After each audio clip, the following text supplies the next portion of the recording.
It's not the biggest company that will kill you. It is your inability to go from a decision to implementation as fast as possible.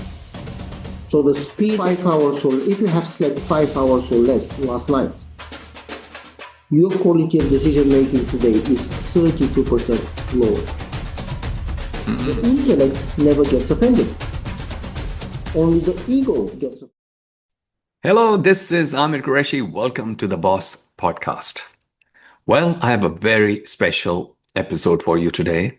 Joining me all the way from Bulgaria, in fact, Sofia in Bulgaria, will be Christo Popov, the CEO and founder of a company called Fast Track. We're going to find out what makes Fast Track such an exceptional organization and why Christo is such a highly sought after speaker and advisor to businesses. Last year, he traveled to more than 60 countries, spreading the Fast Track message. So join me for this very exciting episode of the Boss Podcast, where we chat with Christo Popov from Fast Track in Bulgaria. So, Christo, thank you very much for joining us for this podcast. It's a pleasure to have you. You're very welcome. So, tell me a little bit about the Fast Track way and your sort of enthusiasm for spreading the message about how Fast Track does things. I know last year you traveled to more than 60 countries. Why are you so passionate about what you do? And what is it that you actually do? Explain that for us as well. It's a good question, Amer. I feel very confident that we have managed to put together a system that adds ridiculous value to the right team. And there are two critical words. One is ridiculous value because I think it's transformational. But the second one is the right team. Because I think what we do works extremely well with some CEOs, some companies, and what we do doesn't work at all with other teams and companies. So basically what we've done, I think it is maybe a result of my background and the history of what we've been doing. I am one of these privileged generations of people who we lived our lives in two different social orders. I spent the first half of my life in communism, a fascinating place, place. Part of this life, I spent some time in the army, including Russia. Amazing experience. What I learned about this is discipline.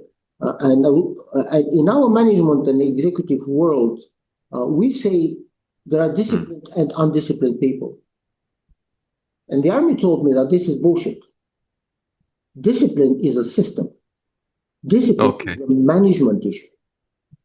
And if you think what is an army, people from all walks of life, rich people, poor people, black people, white people, educated people, uneducated people, they go there and then bingo.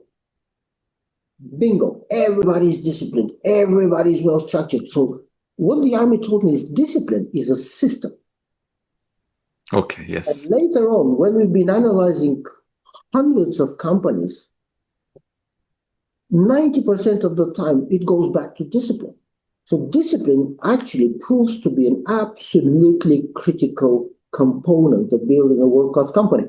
So this is communism. This is, and then I went to our world collapsed. I studied the Capital of Karl Marx. I know the Capital by heart, but the social system collapsed. So we had to start from the beginning. How wonderful!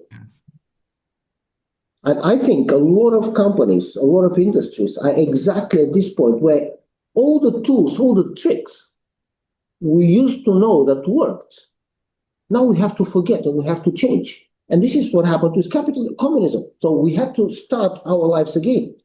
So I went to Cambridge. I spent some time in Cambridge. Then I went to Harvard. Then I was with McKinsey. Then I was senior executive with Shell, different parts of the world. I was fed up with the corporate world. I left. I spent 1 year in an ashram in India trying to study Vedanta and Buddhism. And then I decided to become an entrepreneur. Started over 30 companies in different countries, went through 2 bankruptcies. Why am I telling you this? Back to your question, what we do. Yes. Academics, consultants, senior CEOs of top companies make the world of management much more complicated than it should be. Fair There enough. is a Yes. fundamental underlying simplicity in creating an amazing business that if you master, bingo. So we realized that actually you don't need to go for 2 years in Harvard and study hundreds of management techniques. There are 8 or 9 core business decisions that if you nail, this is 90% of the success of the company. There are Yes. 2 or 3 critical processes that if you nail, it's 90% of the success of the company. So we became obsessed with simplifying the whole system of company management and company growth and creating a ridiculously simple system. What kind of system? A system that can both give you the knowledge, but also help you to implement it in real life. Because what we see, Amer, I'm a YPO. I'm a member of YPO. YPO is one of the most educated bunch of executives on the planet. Yes. We are spoiled. I mean, we go to Harvard, to INSEAD, to MIT. I go there for 2 weeks. I study the best techniques in the world. I go back to my team and I realize the gap between me and the team is not getting less.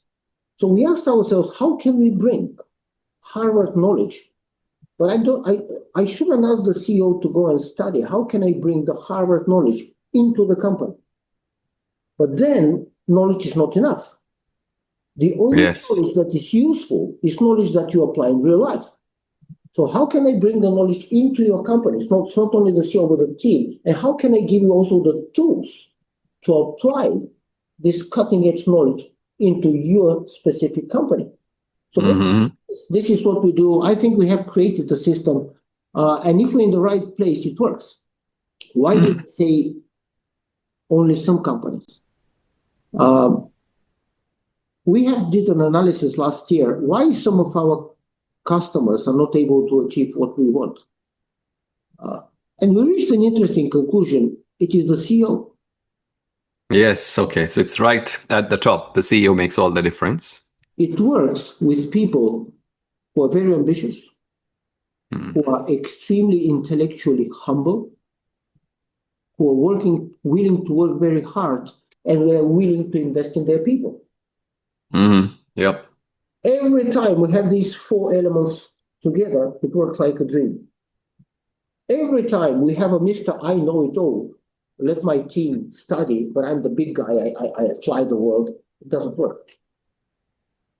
So the CEO is fundamental to the success of the company. And we'll talk about that a little bit more. You touched on a couple of very interesting points. I thought we can explore those a little bit. You talked about consultants. You talked about academics and, some people in management making things more complex than need to be. And you, as you were saying, you've identified a handful of things, if applied, will drive the company towards success.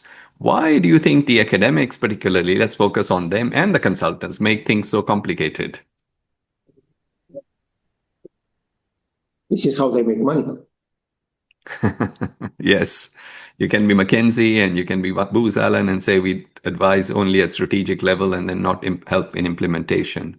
How am I going to justify a $2 million ticket if I don't convince you that what I'm going to do is ridiculously complex? And guess why ridiculously complex works? Because I'm going to say to you, listen, Amer, I'm the guy who can solve ridiculously complex problems. You can't. And the problem we have is ridiculously complex. So it needs people like us. Yes. To ask you for $2 million to solve it. This is the infrastructure. I'm not saying there are no complex problems. I'm not saying, but the fundamentals are basic. I'm not saying what Fast Track does is to solve complex problems. This is not what we do. We are helping companies to nail the fundamentals. And we are obsessed with 80-20. What is fascinating, 20% of your problem, of the decisions you take, solve 80% of the problems.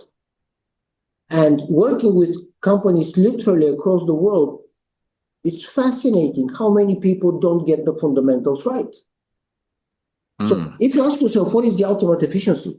The efficiency is to get the fundamentals right. How can you identify the 20% of the problems in a company that if you solve, give you 80% of the result? And that's simplicity. That's why we are obsessed with the art of subtraction, with the art of simplicity, with simple language. I believe the core advantage of companies in the next 5-6 years is speed. The elements of speed is 80-20 and simplicity. You cannot be fast if you're not obsessed with simplicity. So that's what we're trying to put together. So you talked about the 80-20 rule. This is something that's fascinated me for the last 20 years. Whenever you think about anything to do with a company or life in general, the 80-20 rule tends to apply. I mean, I've read a whole book on 80-20. It was fascinating how applicable it is. 20% of your customers generally generate 80% of your sales. 80% of your profit comes from 20% of your customers and so on. And when you hone in on that, that makes life much more easy from a company's point of view. You know which customers, which clients to focus on, for example. Yes, I fully agree. And yet, I really believe this is the ultimate efficiency hack. I believe this is the key engine of speed. At the same time, it is ridiculously difficult. And it is ridiculously difficult because it requires 3 extremely different capabilities, like behavior and intellect, that very rarely live in the same brain. So let me tell you what I think are the 3 critical components of 80-20. The first one is the helicopter ability and creativity. So you need to zoom out. Yes. To see not the 20%, to see all the 100%, all the options we have. So the ability to zoom out and list all the options is extremely difficult. So it requires helicopter view and creativity. What are the different options I can take? Step number 1. Step number 2 is pure intellect. These ideas, these options are not of equal importance. So you need to ruthlessly filter them and ask yourself a simple question. Which of these ideas, which of these problems, which of these customers have the biggest impact? Yes. And the third element is the most difficult, is pure discipline. Discipline to turn your back to everything else. The discipline to let fires burn. Because we don't have to put all the fires in a company down. So having the helicopter view, having the creativity to list all the options, having the intellect to select the 20%, and having the discipline to channel all the organization towards these 20, it's extremely difficult. And it is the ultimate ability of the CEO to prioritize. Yes. And I find generally... No matter how you think about it, any company always has more opportunities than resources. Yes. So a key component of a good strategic mind is the ability to prioritize. The main tool in the toolbox of prioritization is 80-20. So mastering 80-20 thinking, establishing 80-20 discipline within the organization through the meetings, through the reporting, through the planning, is a critical component. Yes, I think a lot of companies do struggle with this because they tend to want to do too much. If you look at their annual plans or strategic plans, they're trying to do 20 things. And by the end of the year, they'd be lucky to get a small number of them done. So they would have been better off focusing on the 20%, like you said. One of the things you touched on earlier was speed with which you can do things, the agility to handle things. And with the way the world is going at the moment, it's become even more important than it has been in the past. So how can companies become fast and agile in view of what's happening with AI and everything? And we'll talk about AI in more detail, but just generally, let's talk about speed.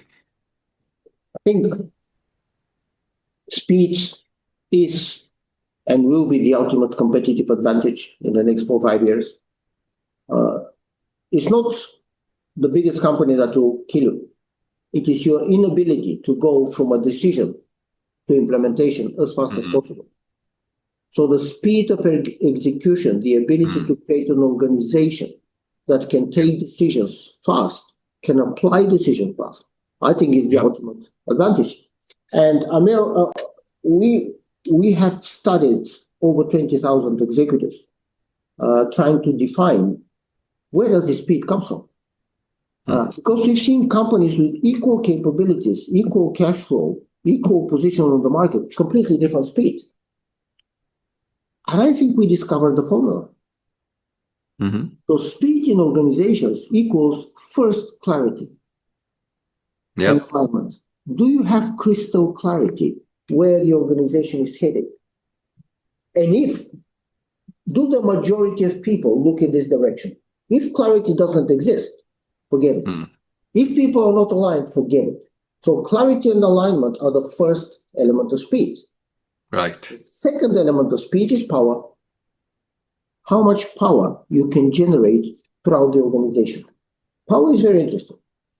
The first element of power comes from an extremely unexpected place. And it is your body and your mind.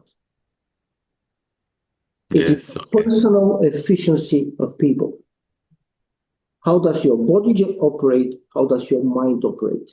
If your body and your mind don't operate at full capacity, your decisions suffer, your leadership suffer, nothing works. So the first element of power is the personal efficiency of people. And we have created a 7 habits of personal efficiency protocol. Okay. Second element of power are the processes. Do you have well-described, well-structured, well-followed processes throughout the organization? Could be planning, could be meeting rhythm, whatever. The third element of power is capabilities. If you have personal energy, if the process is perfect, if you have the capabilities, bingo. So these are the elements that create power. And the last element, which is a negative side, is friction. What are the elements within the organization that slow you down? So only 3 components of speed: clarity and complete alignment, generation of power within the organization, and the elimination of friction. So, and we created a system around these components. So we go to a company, we turn everything upside down, identify clarity, alignment, power, friction, and put a system together with one single objective. How can this company operate faster? If you operate faster, you take decisions faster, you put products on the market faster, you make mistakes faster, you correct the mistakes faster. So everything multiplies. You find that as companies become bigger, obviously speed is one of the things that suffers because you add layers of management, bureaucracy, and so on, and that ultimately causes their downfall. And younger, more enterprising companies with, let's say, more flat structures are able to outperform them or outmaneuver them in the short to medium term. 100%. 100%. And if you look, the companies that enjoy the economies of scale are becoming less and less and less and less and less. Now, it used to be the Procter & Gamble's of this world and the Unilevers of this world and the Coca-Colas of this world and the Four Seasons of this world. This story is over. No cosmetics companies from Korea are taking Unilever to the cleaners. Yes. Now, the new cohort of big guys, and these are the AI guys, because this AI stuff creates a ridiculous amount of money and a lot of talent, so the small companies cannot compete. But I think in 90% of industries, when you analyze, you see the young upcoming companies are gaining market share with the speed of light. So I really believe the size of successful companies is shrinking down. The mentality of successful companies is changing.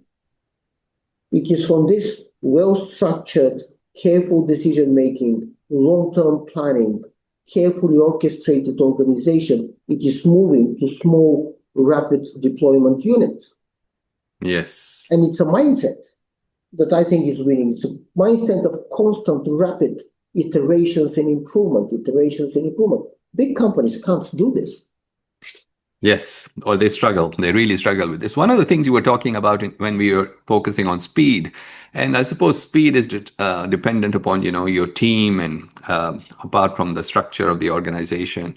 And I know this is something which is very close to your heart in terms of fitness, both mental, physical fitness of the team members that you have in an organization.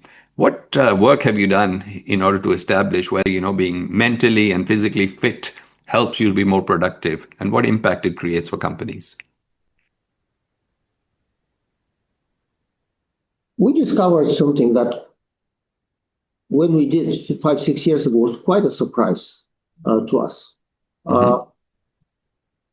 The quality of your job, Amer,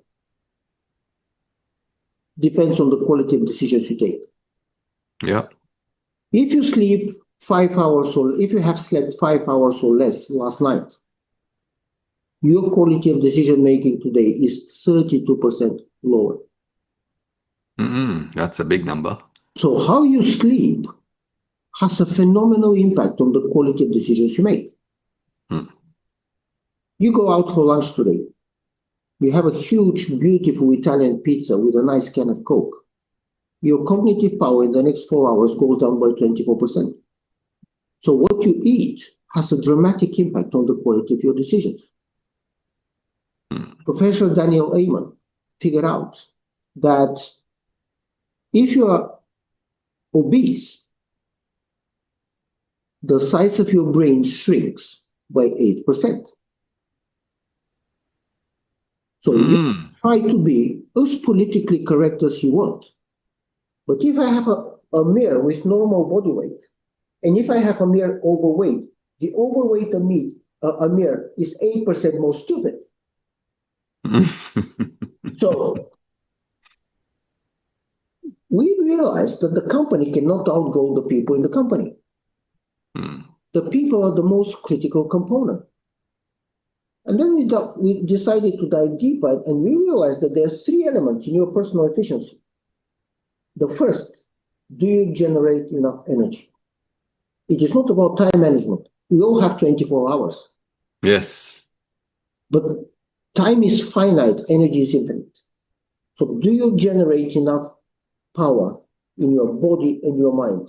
Energy is infinite, you can take care, you can generate. The second one is your ability to prioritize and focus on the 20%.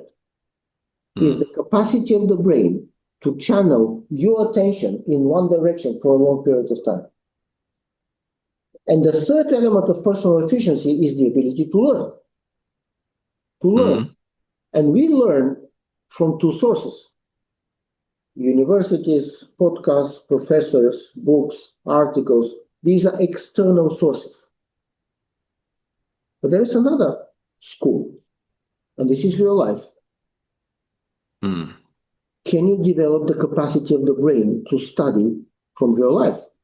What do I mean? What did yesterday teach you?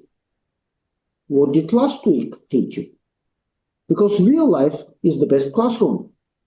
Yes. Real life is always right. You try something, you learn, it works, a lesson. You try something, it doesn't work, a lesson. So we've been studying this, Amer, for the last 6-7 years. We have a team that's only obsessed with this, and we study human performance. And we developed this fast-track system for personal efficiency that answers 3 questions. How can I generate energy in the body and the mind? How can I practice my thinking? So I choose the 20% and I focus there. And how can I constantly learn from external sources in real life? So every day I get better, every day I get better, every day I get better. So this system of personal efficiency, we think is more important than strategy. It's more important than cash flow. And that's why we put so much focus and effort. Yes, so I mean, there's been a lot of focus on mental health, but physical well-being generally, which obviously incorporates mental health, plenty of sleep, exercise, diet, really impacts on your performance at work. And the more I suppose, focused you are on those things. And let's say we're talking about hundreds of people in an organization. If they're all physically fit, mentally fit, healthy, eating well, that's got to produce better results than, a group of people who are not so fit and maybe on I'll the take it a obese. step further. I'll take it a step further. You Okay. said to improve the performance of the company. No, it will improve your life. Overall, yes. If you want to be a good dad, go to the gym first. If you want to be a good mom, go to the gym first. Yep. If you're leading a group of people, and if you sincerely care about these people, this is your responsibility, number one. You need to make sure that you provide the conditions for these people, not to do the right strategy, not to do the right cash flow, the business plan, to take care of their body and their mind first. And I really think it is the ultimate responsibility of a leader to create structure and environment that you provide the information, you provide the facilities of people to take care of their body and their mind first. It's a social responsibility, especially if you have young people. Because if you develop these habits, I think it's a gift. It's a gift. Yes. Yes, no, and it's extremely important, like you just highlighted. In all of our interactions, one of the terms that you use frequently is this term called brutal honesty, if I could say that. Can you just tell me what you mean by brutal honesty, and then we'll talk a little bit more about how where you find it, which parts of the world that you travel to, honesty is perhaps more commonplace than others.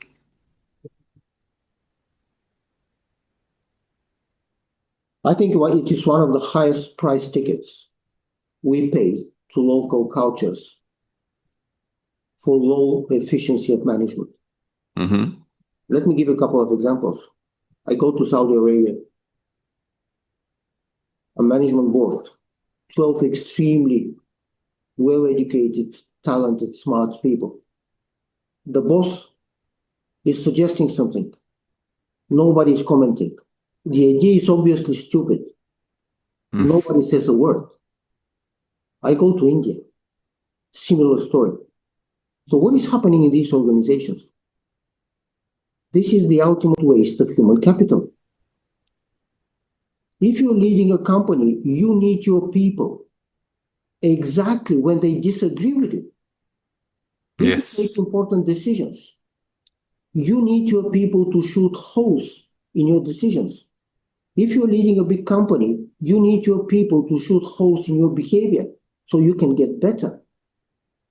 So the ability to overcome the social stupid stigma that the boss is always right is critical.